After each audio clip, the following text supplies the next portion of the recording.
नमस्कार, आप सभी का मेरे चैनल स्वेट्स पैशन पे वेलकम है। मैं आप सभी से बहुत-बहुत क्षमा चाहती हूँ क्योंकि बहुत ज़्यादा डिले हो गया, मतलब ये वीडियो आने में बहुत ज़्यादा लंबा समय लगा क्योंकि मैं बहुत सारे कामों में बिज़ी थी, जिस वज़ह से मैं इधर बीच वीडियो नहीं डाल पा रही थी। आप सभी को लगा होगा कि क्या बात है जो मैम वीडियो नहीं डाल रही हैं, बट मैं फिर से कोशिश कर रही हूँ अपने आप को रेगुलर करने की। आज मैं जिस थिंकर को आज बेसिकली मैं थिंकर पढ़ाने वाली हूँ, अलेक्जेंड्रा कोलंताई के बारे में। विगत कुछ दिनों में मैंने अलग अलग थिंकर्स को पढ़ा है अपने नॉलेज को अपडेट करने के लिए। और ये सब थिंकर आपके कहाँ काम आएंगे, कैसे आएंगे। जब भी आप जेंडर स्टडीज के बारे में मान लीजिए पढ़ रहे हैं या लिख रहे हैं, तो आप अलेक्जेंड्रा कोलंटाई को मेंशन कर सकते हैं।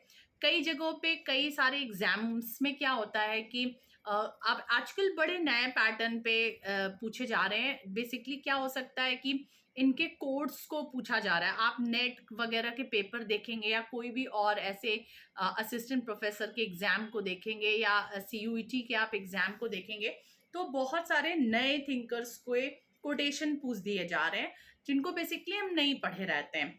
तो आज अब मैं कुछ ऐसे थिंकर्स को उठाऊंगी, मतलब इधर बीच मैं कुछ थिंकर्स पे ही वीडियो कंटिन्यूअसली बनाऊंगी जो कि अलग अलग सिलेबस में मेंशन है। और मैं बेसिकली बोली कि आपके आंसरिंग को रिच करने के लिए या सोशियोलॉजी में आपको बहुत अच्छा काम करना है, अपनी समझ और बनानी है, तो आप इन थिंकर्स को जरूर पढ़िए।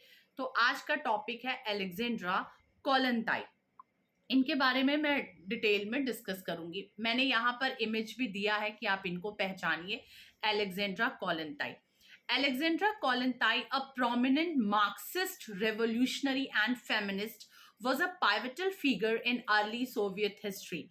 Her work provides a rich analysis of class, gender, and patriarchy.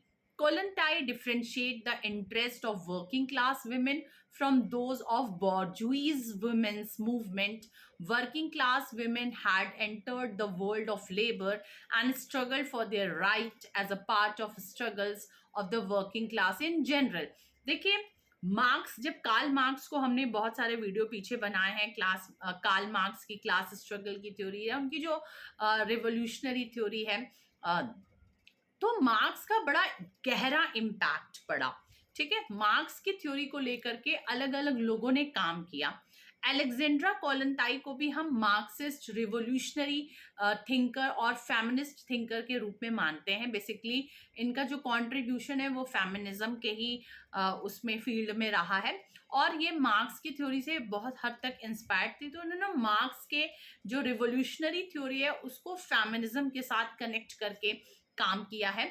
और बेसिकली इनका जो था कि जो बॉर्जुइज विमेंस मूवमेंट को इन्होंने पॉइंट आउट किया है कि बॉर्जुइज विमेंस मूवमेंट को, और फिर इनका बेसिकली जो काम रहा है वो वर्किंग क्लास विमेन पे रहा है।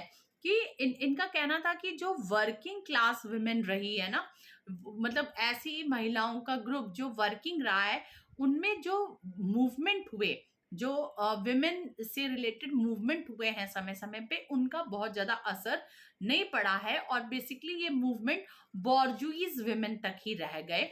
ये वर्किंग क्लास विमेन पे इसका बहुत असर नहीं दिखाई दिया। इनका बेसिकली पूरी थ्योरी इन्होंने इस पे दी है। अब एक क्विक इंट्रोडक्शन हम देखते हैं। तो इनका जन्म जो हुआ 1872 में हुआ। And Kollontai was deeply influenced by Marxist theory and played an essential role in the Russian Revolution. She was also one of the first to analyze the intersections of class and gender. ठीक है, आप देख रहे हैं कि 1872 के आसपास इनका जन्म हुआ है और इनका एक बहुत बड़ा कंट्रीब्यूशन रहा है रशियन रेवोल्यूशन में। ओके, तो ये आपने देखा। Role in the Soviet Union. अब देखते हैं इनका सोवियत यूनियन में क्या रोल रहा। As the first female commissar in Lenin's government, she was instrumental in shaping policies on women's rights and social welfare. इनका जो लेनिन की सरकार थी उसमें ये पहली महिला कमिसार के रूप में इन्होंने काम किया है। और बेसिकली इनका जो रोल रहा उसमें, वे विमेन राइट्स और सोशल वेलफेयर से रिलेटेड जो भी पॉलिसीज बनती थी उस समय महिलाओं के संदर्भ में, तो उस पे इनका ज्यादातर रोल रहा. And she aware the operations of women in capitalist society and adamantly opposed to the patriarchy structures imposed on women that ensured their subordination over the centuries. She undertook a serious study of the nature and nature. Okay, इनका क्या काम रहा है, basically इन्होंने women operations पे बात की है कि जो महिलाओं का शुरू से महिलाओं को दबाया गया, उनसे रिलेटेड जो उनके साथ जो शोषण हुए हैं, और जो हमारी पेट्रियार्की बेस्ड जो सोसाइटी रही और बेसिकली इन कैपिटलिस्ट सोसाइटी में, उसमें इन्होंने विमेन सबऑर्डिनेशन को देखना शुरू किया कि जो सदियों से विमेन्स का सबऑर्डिनेशन हुआ है, विमेन्स को जो दबाया गया है, उनको उनके अधिकार नहीं मिले हैं, बेसिकली इस पे इनका काम रहा है. नेक्स्ट जिस पे ये बात करती हैं वो क्लास स्ट्रगल एंड जेंडर पे इन्होंने बात किया है. इसमें देखिए क्या है कि मार्क्सिज्म एंड जेंडर को कोरिलेट किया. मैंने बताया था कि जो मार्क्सिस्ट थ्योरी है उसको जेंडर के कंटेक्स्ट में देखने का काम कोलंताई ने किया है. तो Kollontai believe that gender operations could not be separated from the class operations. ठीक है, इन्होंने जो जेंडर का जो उत्पीड़न हुआ है उसको उन्होंने वर्ग उत्पीड़न से अलग नहीं समझा, है ना. For her the liberation of women was inextricably linked to the overthrown of capitalism. देखिए एक शब्द आया है इनएक्सट्रिकेबली. इनएक्सट्रिकेबली का मतलब होता है कि जब जो दो चीज आपस में लिंक्ड होती हैं जिनको हम सेपरेट नहीं कर सकते, उसमें इन्होंने दो चीज को लिंक्ड क्या आपस में माना. इन्होंने gender operations and class operations को सिमिलर माना है कि किस तरह से जो वर्ग. अब मार्क्स की थ्योरी याद करिए तो मार्क्स ने कहा है ना कि बॉर्जुइज जो हैं वो प्रोलिटरेट का लगातार शोषण कर रहे हैं, उत्पीड़न कर रहे हैं. तो उसी तरह इन्होंने जेंडर के कॉन्टेक्स्ट में भी इसको देखने का प्रयास किया है. ठीक है, अगला कॉन्सेप्ट इनका देखिए तो प्रोलिटेरियन विमेन्स मूवमेंट की बात कर रहे हैं कि कर रही हैं. She develop a sharp critic of the feminist movement for representing the interest of only a segment of the female population, that is bourgeois women. इन्होंने जो मैंने स्टार्टिंग में बात की कि इन्होंने जो विमेन्स मूवमेंट चले, है ना, महिलाओं के लिए जो अलग अलग आंदोलन चले, वो आंदोलन सिर्फ महिलाओं के एक तबके को ही बेनिफिट दे पाया है. ये कंप्लीट विमेन का लिबरेशन नहीं किया. ये जो बेसिकली बॉर्जुइज विमेन थी, मतलब ऐसी विमेन जो अपर क्लास से रिलेटेड थी या जो कैपिटलिस्ट क्लास से रिलेटेड थी, विमेन मूवमेंट का जो असर देखा गया वो बेसिकली बॉर्जुइज विमेन पे देखा गया. She argued that bourgeois feminism fail to address the root cause of women operations capitalism. ठीक है, इन्होंने कहा कि जो बॉर्जुइज वुमेन चला है, जो बॉर्जुइज फेमिनिज्म चला है, वो रियल जो शोषण या रियल जो उत्पीड़न का कारण है, जो कि कैपिटलिज्म कारण, जैसे मार्क्स भी कैपिटलिज्म को ही बेसिकली उत्पीड़न का कारण मानते हैं कि कैपिटलिज्म किस पे यकीन करता है, वो प्रॉफिट पे बहुत बिलीव करता है, और जो बॉर्जुइज क्लास है वो प्रॉफिट को अर्न करने की कोशिश करता है, और जो अतिरिक्त मूल्य का सिद्धांत है, सरप्लस वैल्यू ऑफ थ्योरी जो है, उस पे ज़्यादा मतलब उसके थ्रू जो बॉर्जुइज क्लास है वो बेनिफिट गेन करने की कोशिश करता है. तो कैपिटलिज्म एक तरह से क्या है, एक रूट कॉज है सारे उत्पीड़नों का, एक रूट कॉज है सारी तरह के एक्सप्लॉयटेशन का. तो इनका कहना है कि इसी तरह से फेमिनिज्म में भी हम जो बॉर्जुइज फेमिनिज्म है उसमें जो ऑपरेशंस हो रहे हैं, एक जो उत्पीड़न हो रहा है, उसका भी रूट कॉज जो है वो है कैपिटलिज्म. ठीक है, she advocated for the proletarian women movements that would fight alongside men for the socialist causes. Kollontai focus her attention on working women and see their emancipations as a part of the process of emancipation of the working class from the capitalist exploitation. ठीक है, इन्होंने जो theory दी उसमें basically इन्होंने बताया कि जो capitalist exploitation हो रहा है उससे किस तरह से जो सर्वहारा महिला आंदोलन था, मतलब ऐसे आंदोलन, ऐसी महिलाओं के आंदोलन जो सर्वहारा वर्ग से बिलोंग करती थी, जो प्रोलेटेरिएट क्लास की थी, उनका किस तरह से हम मतलब उनकी हम कैसे वकालत कर सके। ठीक है, ये बात इन्होंने बताई है प्रोलेटेरियन विमेंस मूवमेंट में। अब नेक्स्ट हम देखते हैं कलेक्टिव अप्रोच। कलेक्टिव अप्रोच में क्या है? Kollontai emphasized the need for the collective solutions such as communal kitchens and child care to liberate women from the domestic labors when she saw as a key compound of gender oppressions under the capitalism। मतलब उन्होंने collective approach को बताया कि मतलब ये एक तरीका है जिससे कि हम जो प्रोलिटेरिएट क्लास की विमेन का एक्सप्लॉयटेशन हो रहा है उसको हम कम कर सके। और ये तभी होगा जैसे हम कम्युनल किचन्स या कम्युनल चाइल्ड केयर सेंटर्स हम बनाए जिसमें कि लेबर क्लास के जो विमेन है या जो वर्किंग क्लास की विमेन है या जो बॉर्जुइज विमेन है उनके बच्चे एक साथ उनका देख रेख हो सके, उनके लिए सबके लिए कम्युनिटी किचन का कंसेप्ट, बाकी इस तरह की और चीजों को उन्हें सुझाव दिया। नेक्स्ट इन्होंने क्या किया है? क्रिटिक्स ऑफ पेट्रियार्की, मतलब किस किस सेक्टर में इन्होंने लिखा है मैं आपको इस पूरे एक समरी मैं कोलंताई का बता रही हूँ। Patriarchy is a by product of capitalism. याद रखिएगा, कभी ये पूछा जा सकता है कि किसने पेट्रियार्की को बाई प्रोडक्ट माना है कैपिटलिज्म का, तो ये कोलंताई है।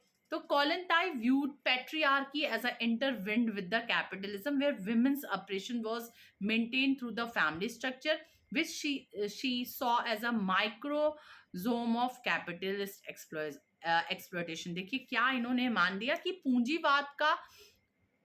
पूंजीवाद के रूप में पितृसत्ता, कोलंताई ने पितृसत्ता को पूंजीवाद से जुड़ा हुआ देखा जहां महिलाओं का उत्पीड़न पारिवारिक संरचना के माध्यम से बनाए रखा गया है, जिन्हें उन्होंने पूंजीवादी शोषण के लघु रूप में देखा कि अगर जो कैपिटलिस्ट एक्सप्लॉयटेशन हो रहा है उसकी शुरुआत कहाँ से हो रही है, उसका माइक्रोजोम्स क्या है, तो वो फैमिली स्ट्रक्चर है। फैमिली स्ट्रक्चर से ही विमेन का एक्सप्लॉयटेशन शुरू हो जाता है और सभी अपने अपने घरों में ये देखे हैं। आज देखिए हम कहते हैं कि आज हमारा जो सोसाइटी है वो बहुत डेवलप कर गया, ऑब्वियसली विमेन को बहुत रेस्पेक्ट मिल रहा है सोसाइटी में and they are somehow equal to the man, but क्या है कि कुछ चीजें स्टिल रिमेन्स हैं हमारी सोसाइटी में और ये सोसाइटी से सोसाइटी बिलोंग करती हैं, तो कुछ चीजें आज भी हम देखते हैं और हम ये पाते हैं कि जो विमेन एक्सप्लॉयटेशन हो रहा है ना वो फैमिली जैसे जो स्मॉलेस्ट यूनिट है सोसाइटी की वहां से देखने को मिल रहा है। ठीक है, आगे इन्होंने फिर रिवोल्यूशनरी चेंज की बात की है। She argued that only a socialist revolution, अब चूंकि ये मार्क्सिस्ट रही हैं तो जैसे मार्क्स रिवोल्यूशन की बात करते थे कि दुनिया के मजदूरों एक हो और इस सत्ता को, इस पूंजीवादी सत्ता को उखाड़ फेंको, मतलब वो रेवोल्यूशन की बात किए हैं, उसी तरह से इन्होंने भी सोशलिस्ट रिवोल्यूशन की बात की है जो कि पेट्रियार्की और कैपिटलिज्म दोनों को ही समाप्त करेगा। The transformation of the family and societal roles was necessary for the true gender equality। अगर हमको सच में जेंडर इक्वालिटी को देखना है तो हमें फैमिली के लेवल पे, सोसाइटी के लेवल पे, इन सारे लेवल्स पे ट्रांसफॉर्मेशन की बहुत ज़रूरत है। ठीक है, नेक्स्ट ये सेक्सुअल लिबरेशंस की बात कर रही हैं कि कोलंताई was also as an advocate for the sexual liberations which she believed was essential for women's emancipation। She challenged traditional views on monogamy, marriage and the sexual division of labor। okay? फिर कोलंताई का next आप देखेंगे कि Kollontai's visions a post revolutionary society. Post revolutionary society में इनका क्या सोचना है, पोस्ट रिवोल्यूशनरी सोसाइटी के भी बारे में इन्होंने कहा new forms of family and relationship. इनका कहना है कि नए तरह का परिवार की संरचना देखिए, क्योंकि ऊपर देखिए आपने कहा है कि इन्होंने फैमिली के लेवल पे और सोसाइटी के लेवल पे ट्रांसफॉर्मेशन की बात की है कि रूपांतरण होना चाहिए।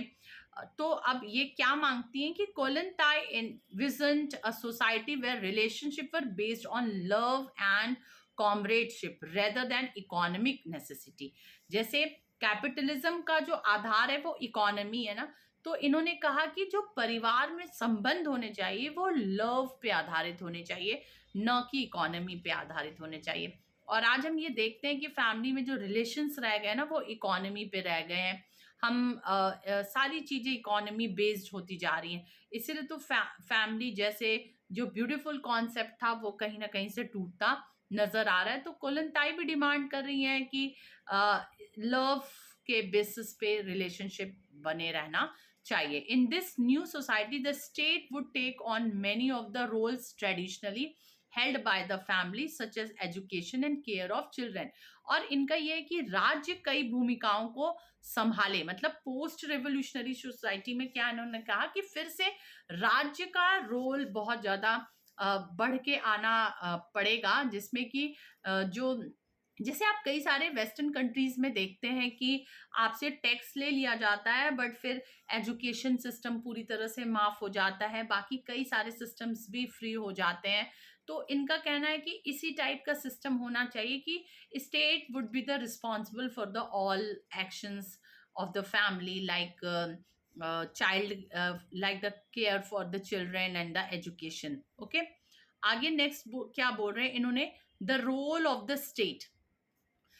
She saw the state as a temporary necessity in the transition of communism, where it would protect the rights of women and children and ensure their participation in the workplace। Clear है, ये तो मैंने समझा ही दिया। Legacy and impact क्या है इनका कि while many of the Kollontais ideas were sidelines in the later Soviet periods, her writings remain influenced in the feminist and Marxist theory। Her work laid the groundwork for the discussions on the intersectionality of class and gender। तो जो है इनका अगर कोलंताई के जो जो इन्होंने अपनी थ्योरी दी या इन्होंने जो कॉन्सेप्ट दिया है, कोलंताई का आइडिया आज बहुत हद तक सोवियत मतलब जो लेटर सोवियत पीरियड है या उसमें नहीं दिखाई देता है, फिर भी इनकी राइटिंग का एक बहुत बड़ा इन्फ्लुएंस फेमिनिस्ट स्टडीज में, मार्क्सिस्ट स्टडीज में देखने को मिला है उसके बाद भी। अब कंक्लूजन हम देख सकते हैं कि Kollontai analyse of the intersection of class and gender still relevant today as it challenges us to consider how economic system perpetuate gender inequality। ठीक है, आज भी इनकी प्रासंगिकता दिखाई दे रही है। बेसिकली जो वर्ग और लिंग के अंतर संबंध जो हैं उसका विश्लेषण, मतलब क्लास और जो मैं बताई कि क्लास और जेंडर के बीच में जो इंटर रिलेशनशिप इन्होंने देखने की कोशिश की, वो आज भी हमें सोसाइटी में दिख रही है।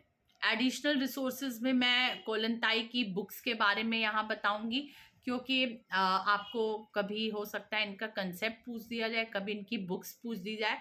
तो the social basis of the women questions, एक ये इनकी बहुत इंपॉर्टेंट बुक है, और दूसरी बुक है कम्युनिज्म एंड द फैमिली। ये दो इनके फाउंडेशनल टेक्स्ट में से आते हैं।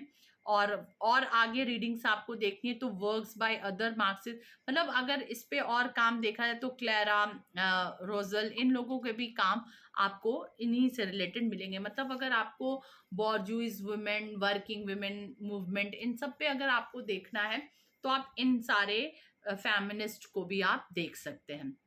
अब इनके कुछ कोड्स को मैं बताऊंगी, 4-5 कोड्स हैं जो एग्जाम में पूछे जा सकते हैं। पहले कोड्स में जैसे आप देख सकते हैं कि the women of the working class like the man is oppressed by capitalism and her emancipation is bound up with that of all who suffer under capitalism। मजदूर वर्ग की महिला पुरुष की तरह पूंजीवाद द्वारा उत्पीड़ित हैं और उनकी मुक्ति उन सभी के साथ जुड़ी है जो पूंजीवाद के तहत पीड़ित हैं। चूंकि आप ऊपर ये सारे कंसेप्ट समझे हैं तो आपको इनका, बट ये कोटेशन जरूर याद रखिएगा, मे बी इनके कोटेशंस पूछे जा सके। नेक्स्ट कोटेशंस जो है वो है on the role of the family in capitalism. तो the family ceases to be the necessary either to its members or to the nation. It is an absurd mortuous institution when diverse from its economic foundation. परिवार अपने सदस्यों या राष्ट्र के लिए आवश्यक नहीं रह जा सकता है। यह एक बेतुका, एक राक्षसी संस्था है जब इसकी आर्थिक नींव से तलाक हो जाता है। ठीक है, देखिए कितने बहुत इम्पैक्टफुल ये सारे इनके कोटेशंस हैं। नेक्स्ट कोटेशंस है प्रोलिटेरियन वुमेन मूवमेंट से related. The struggle for women's right as such, the struggle of the working women for her interest is only the manifestation of deeper class struggle. The women question is a class question. ये इन्होंने बोला है कि महिलाओं के अधिकारों के लिए संघर्ष, अपने हितों के लिए मेहनतकश महिला का संघर्ष केवल एक गहरे वर्ग संघर्ष की अभिव्यक्ति है। महिला का सवाल क्लास का सवाल है। ऑन रिवोल्यूशनरी चेंज में इन्होंने क्या बोला है? The liberation of women is impossible without communism, कि साम्यवाद के बिना महिलाओं की मुक्ति असंभव है। ठीक है। On sexual liberation and the new society पे क्या है? इन्होंने बोला in the future society it will be considered immoral for a woman to sell her love either in or out of marriage. Love will be free, marriages will lose its cursive force, and then will be no need to divide life into two aspects, private life and public life. भविष्य के समाज में एक महिला के लिए शादी के अंदर या बाहर अपना प्यार बेचना अनैतिक माना जाएगा, प्रेम मुक्त होगा, विवाह अपनी जबरदस्त बल खो देगा और जीवन को दो पहलुओं में विभाजित करने की कोई आवश्यकता नहीं होगी, निजी जीवन और सार्वजनिक जीवन. तो ये कुछ इनके बहुत इम्पैक्टफुल कोटेशंस थे जिसको आपको मतलब एक अपने मेमोरी में रखना होगा ताकि जब भी कोटेशंस वगैरह पूछे तो आप ये सारी चीजें बता सके. अब कुछ मैं यहाँ पर MCQ भी ली हूँ कि जो आपने पढ़ा है क्या आपको समझ में आया है. पहला है a gender operation is separate from economic system like, मतलब क्वेश्चन है कि which of the following best describe Alexandra Kollontai's view on the relationship between the gender operations and capitalism. इसका आंसर सी है कि gender operation is deeply intertwined with the capitalism and women's liberation requires the overthrow of capitalism. ये सारे MCQs ऊपर जो समझाए गए हैं वहीं से लिए गए हैं. दूसरा एक क्वेश्चन है कि what did Kollontai propose as a solution to liberate women from domestic labor under the capitalism. आप ये आंसर जानते हैं कि creating communal kitchens and child care to reduce the burden of domestic labors or on individual women. Third MCQs देख लीजिए कि in her writing how did Alexandra Kollontai describe her traditional family structure. तो आप जान रहे हैं कि इन्होंने माइक्रोजोम्स की तरह कहा है कि as a microcosm of capitalist exploitation that perpetuate women's operations. ठीक है. नेक्स्ट देखिए what was Kollontai's sentence on love and relationship in a post revolutionary society. इसमें आंसर आपका सी है कि love and relationship should be based on mutual comradeship free from the economic ties. Okay. Next है कि which of the following roles did Alexandra Kollontai hold in Soviet. तो आपको ये अच्छी तरह से पता है कि ये commissar of for social welfare ये पोस्ट इन्होंने होल्ड किया था. तो मेरे ख्याल से मैंने ये पूरा आप देखिए कोलेंटाई पे आपने इतना पढ़ा उसको मैंने हिंदी में भी ट्रांसलेट करके लिखा है कि जिससे अपने नोट्स बनाना है आप हिंदी में भी है, कुछ एरर हो गया होगा तो आप उसे समझ लीजिएगा. तो अलेक्जेंड्रा कोलेंटाई को आपने बहुत डीपली पढ़ा. मैंने इस तरह के थिंकर को इसलिए चुना है ना क्योंकि अब मोस्ट ऑफ द एग्जाम में इन्हीं सारे लोगों के बारे में आ रहा है और हम सोचते हैं कि कहाँ से आ गया. ये सारे थिंकर्स को अब हम फिर से पढ़ रहे हैं जो कहीं ना कहीं से सिलेबस वगैरह से अछूता रहा है और इनका कंट्रीब्यूशन बहुत बड़ा रहा है. तो अब ऐसे ही थिंकर्स को हम लोग थोड़ा कुछ पढ़ते रहेंगे समय समय पे और फिर से मैं क्षमा मांगती हूँ कि इतने दिनों बाद मैं ये वीडियो अपलोड कर रही हूँ। कोशिश करूँगी कि अब रेगुलर हो जाऊँ। और आप सभी अपना ध्यान रखिएगा, स्वस्थ रहिए, प्रसन्न रहिए।